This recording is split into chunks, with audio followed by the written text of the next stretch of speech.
মুখ্যমন্ত্রী মমতা বন্দ্যোপাধ্যায়ের নির্দেশে সারা রাজ্যের ভোটার তালিকা যাচাই করার ধুম পড়ে গিয়েছে। সেই মতো নিজের এলাকাতেও এবার ভোটার তালিকা যাচাই করতে রাস্তায় নামলেন হরিশচন্দ্রপুর এলাকার বিধায়ক তথা রাজ্যের মন্ত্রী তাজমুল হোসেন। এদিন সকাল থেকে তিনি নিজের গ্রাম পঞ্চায়েত এলাকা মহেন্দ্রপুরে বিভিন্ন বুথ ঘুরে দেখেন। মন্ত্রীর সঙ্গে ছিলেন তার দলীয় কর্মীরা।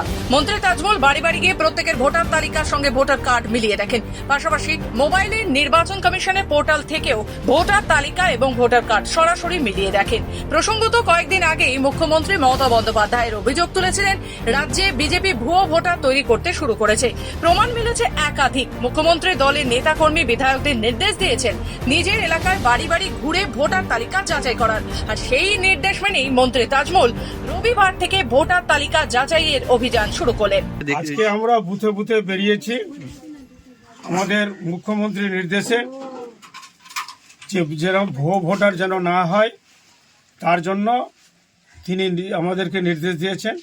তার নির্দেশ মতো আমরা বুথে বুথে বেরিয়েছি। আমরা প্রত্যেকটা জায়গায় দেখছি যে কারো যেন নাম না কেটে দেওয়া হয়, কোনো ভুয়ো ভোটারকে গুজরাট থেকে কোথাও যেন এনে প্রবেশ না করা যায়।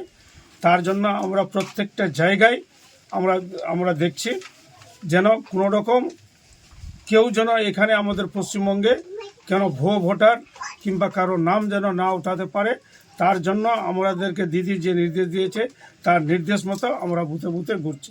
না, এখন পর্যন্ত আমাদের এই এলাকায় এই ধরনের ঘটনা ঘটাতে পারেনি। আমরা অনেক চেষ্টা আছি, আমরা 1 ইঞ্চি জায়গা ছাড়ব না।